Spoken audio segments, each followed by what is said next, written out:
Things just got 100 times worse for a co-defendant in a homicide case that took place in Florida of famous Jacksonville, Florida rapper by the name of Julio Fulio.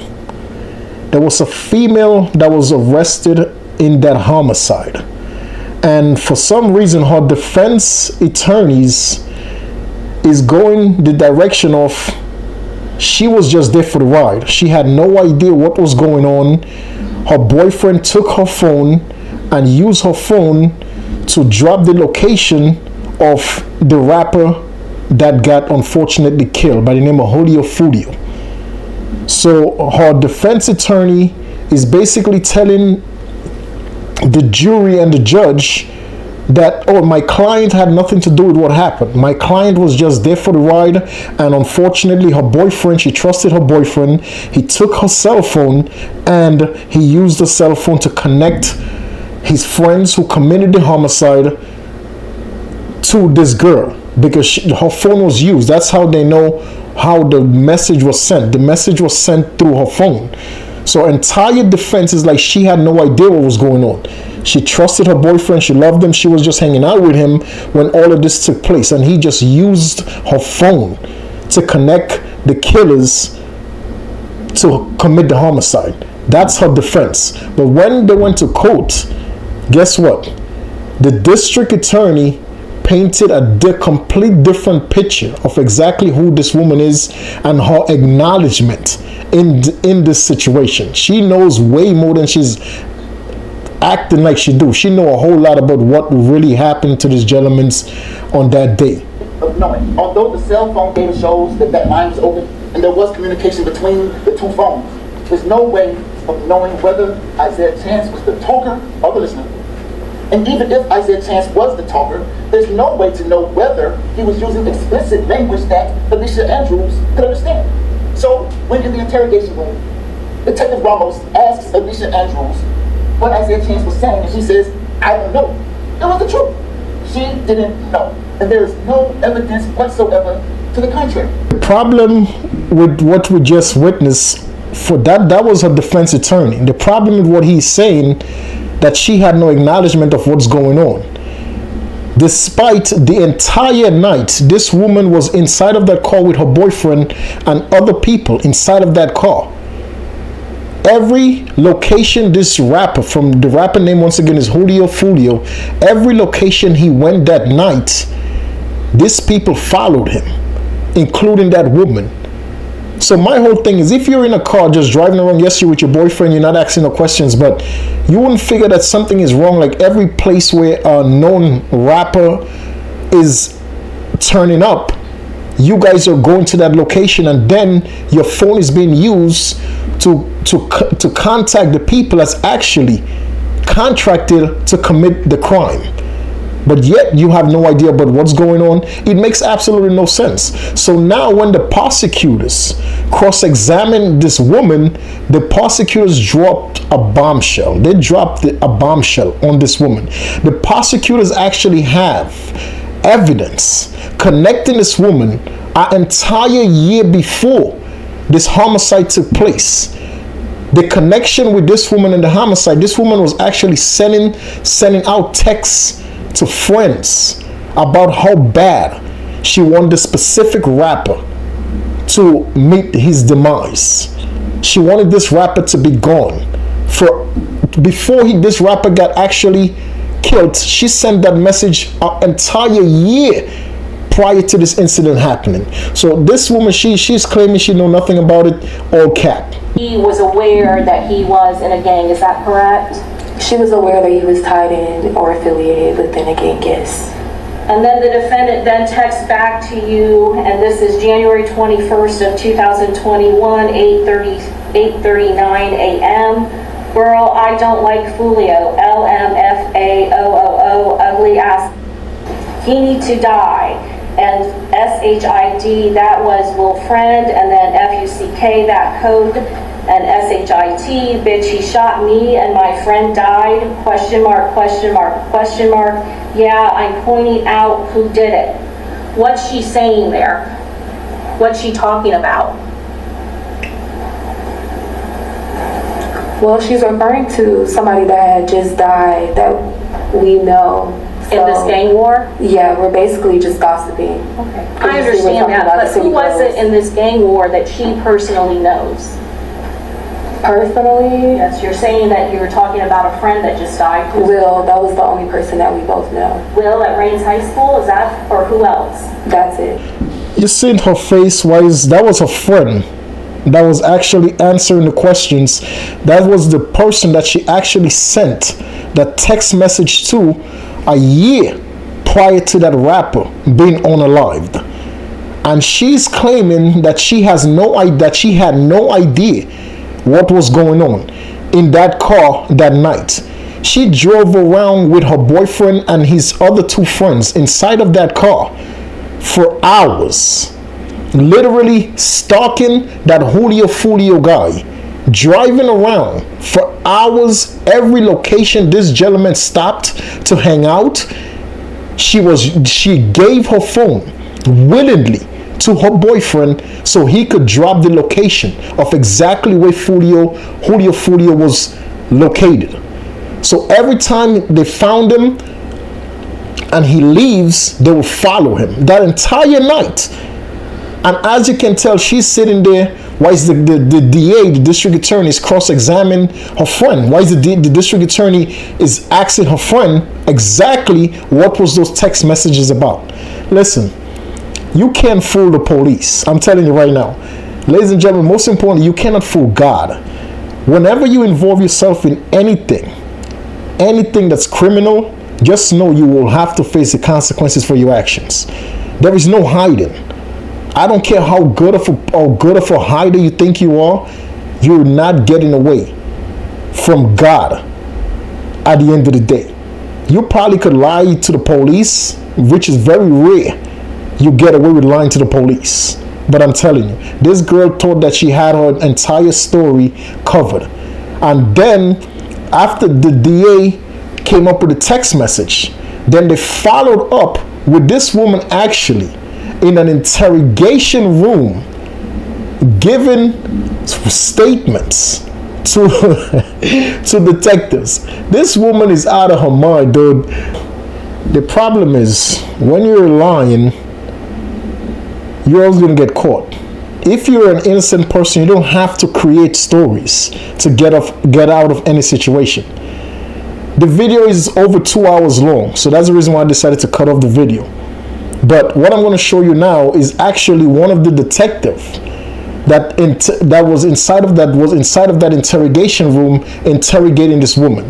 And the detective is going to say on the stand in front of the judge, the detective is going to testify that how they figured out that the majority of things this woman was saying was simply a lie. That first video that you showed her, what video was that? The Ring camera footage from the Airbnb that the defendant stayed at. Is that the same video that we've shown here today in court? Yes, it is, ma'am. And did she identify herself in that Airbnb video? Yes, she did. At some point, did you show her a video of the McDonald's? Yes. Did you ask her who was the driver? Yes. Did she ever, in the entirety of your interview, provide you with the driver's name? No. Did you ask her about why she was wearing the COVID mask? Yes. And what did she say in reference to the mask? Two separate things. At first, she said that she was worried about getting sick because of her pregnancy status, and then the second thing was that she uses it to block the smoke at clubs. I'm going to show you State's Exhibit number 78. At some point, did you confront her with being in the drive-thru of the car at the McDonald's? Yes.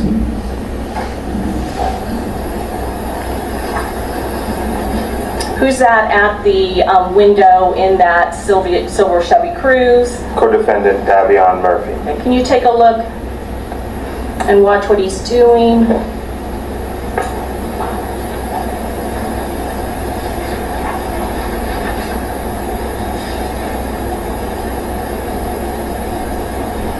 Can you tell us what he's doing?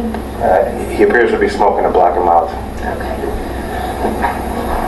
So you know how they actually caught this woman lying, and you see when the detective was testifying on that stand, she told the detectives in the interrogation room that day that the reason she had a mask, like they have her on video with actually a mask on, and she claimed the reason she was wearing the mask when she go into, because she went into a club that the rapper was inside of that club, and she went in and she had a mask on. Nobody else was wearing masks, and she claimed because of her pregnancy and the smoke that's inside of the club, she don't want it to be, she doesn't want that to affect her baby. So the DA, the video you just seen, the DA asking the detective on the witness stand, the video with them in the McDonald's drive-thru. The reason for that video is because, as you can clearly see them in the McDonald's drive-thru, and the boyfriend lit something up and started smoking with her in the car. She was in the passenger seat with no mask on. So you clearly heard the DA ask the detective, what is her boyfriend doing? And the detective said, he's smoking a Black Kemal. He's smoking a cigar. That's how they knew that this woman was filled with lies. She thought she could outsmart the police, but they had so many things against this woman. You're talking about you're wearing a mask because you don't want the smoke of cigarettes or of whatever else to affect you. But you're inside of a car where it's way smaller than a nightclub, and you have no mask, and someone is smoking a cigar inside of that car. The car is way smaller than a nightclub. Way smaller. So that's how the detectives knew this woman was filled with lies. So then they kept pressing her, and then she's going to say another lie to those detectives again. So they knew 100% this woman had involvement in what happened to this gentleman that night. They knew 100% that she was involved with it, because listen, when you are innocent, you don't have to lie. When if she was truly there just taking a ride with her boyfriend, as she said, there's no need to lie. There's no need to make up stories about the mask. And on top of that, why are you going in and out of places? They got this woman on camera going in several different places where the rapper was attending. She was just going inside of those places to make sure that the rapper was inside of these places. And then she would immediately leave to go back and tell her boyfriend and the guys in the car, yeah, he's there. And you're talking about you're just joyriding? Why would you get out if you're just hanging out? It made no sense. So they knew, like, this woman was filled with nonsense. They knew she had something to do with it. Did you also ask her about the teasers video? Yes.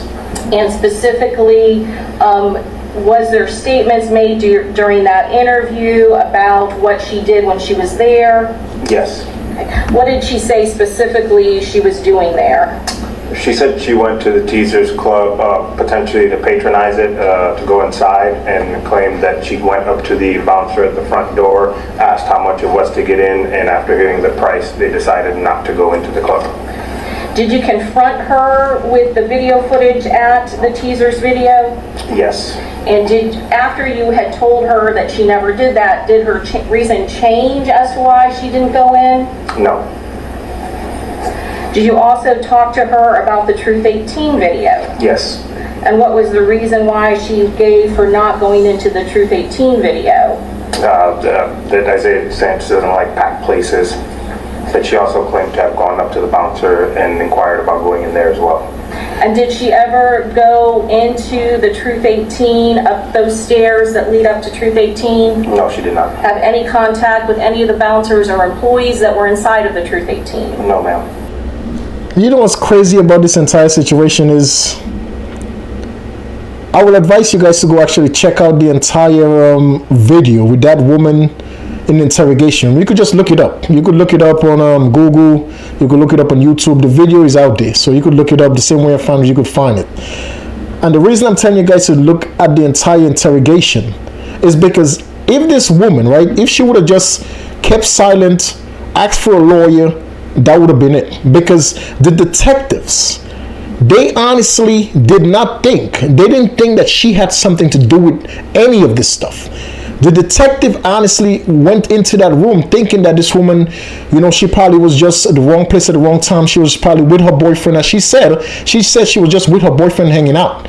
So the detectives they went into the interrogation room with a soft heart for this woman. But the point when everything turned for the worse in the interrogation room is they asked this woman about someone that is involved with her boyfriend.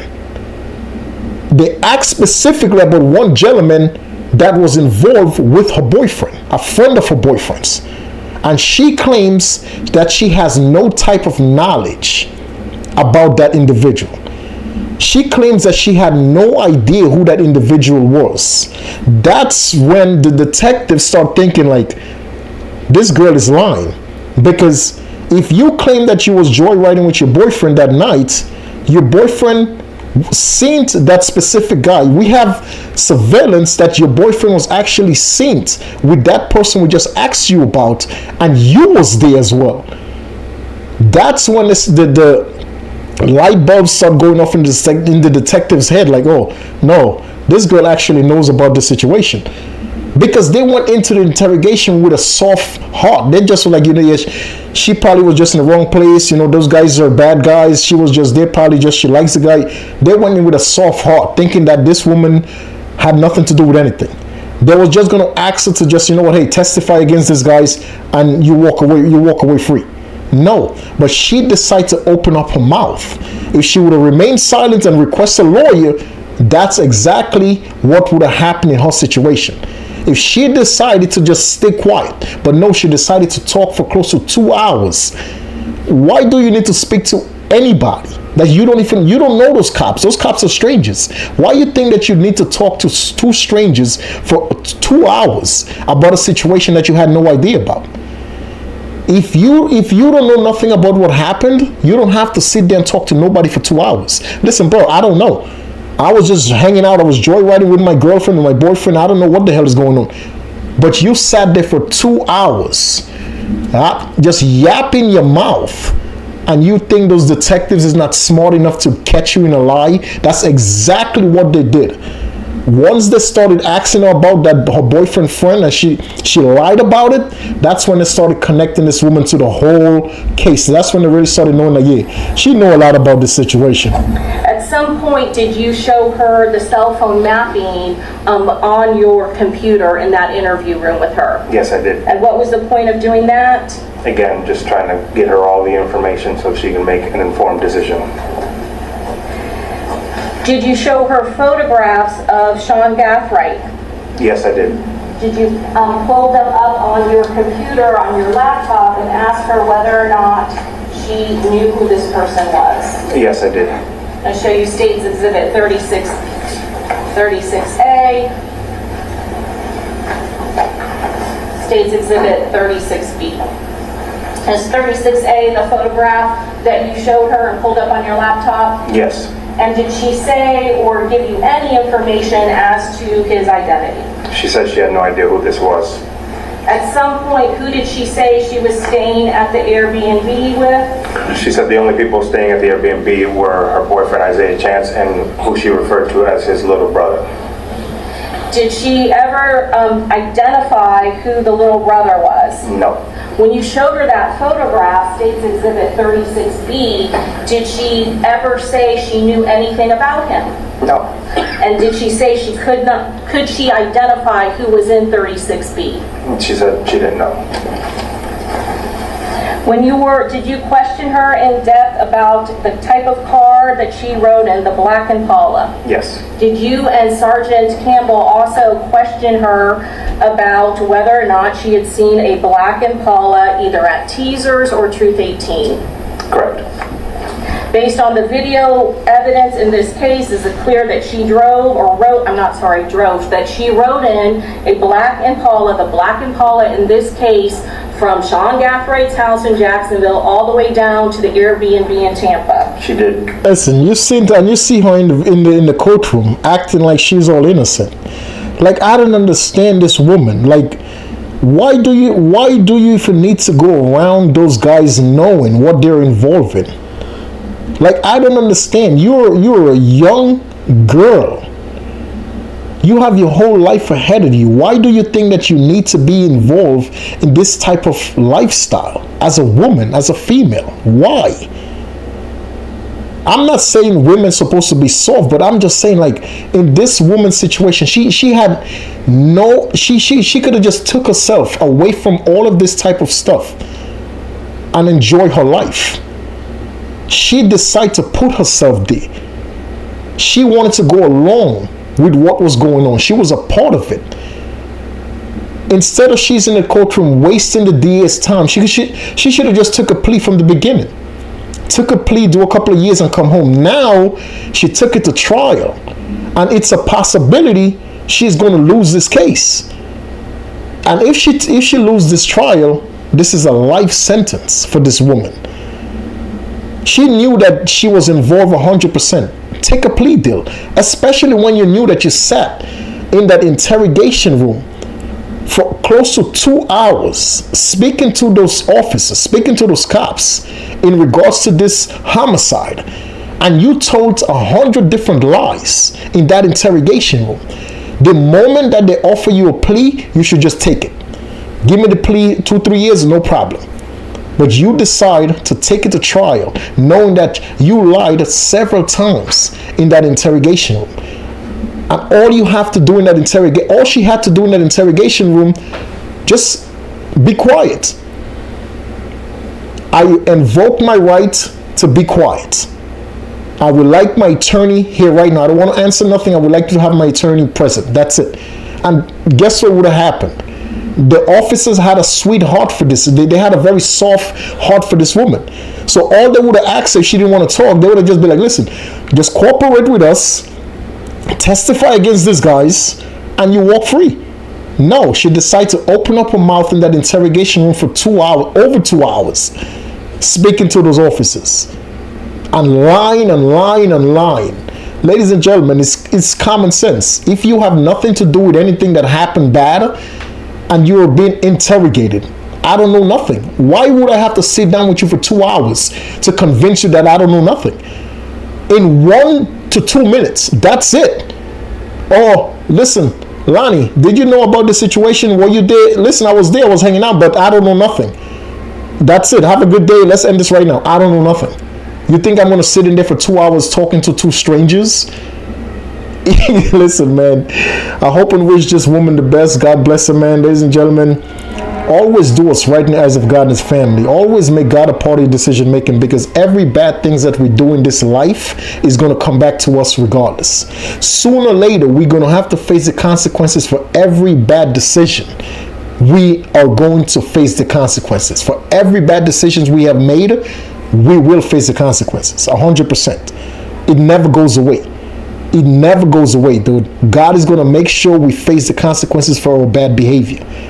Always treat people the way you want to be treated in life, dude. 100%. To our Commander-in-Chief, Mr. Donald J. Trump, to our President of the United States, from me to you, salute to you and your family, sir. May God bless you and your family, sir. May God watch over you and your families on this beautiful, wonderful day and forever. To all and every of God kids within the United States, may God bless you all. To all and every of God kids all around the world, may God bless you guys all. I'll catch you guys in the next video, ladies and gentlemen. Until then, please, let's work together to make this world a better place. Let's do what's right for each other to make this world a safer and better place for us all.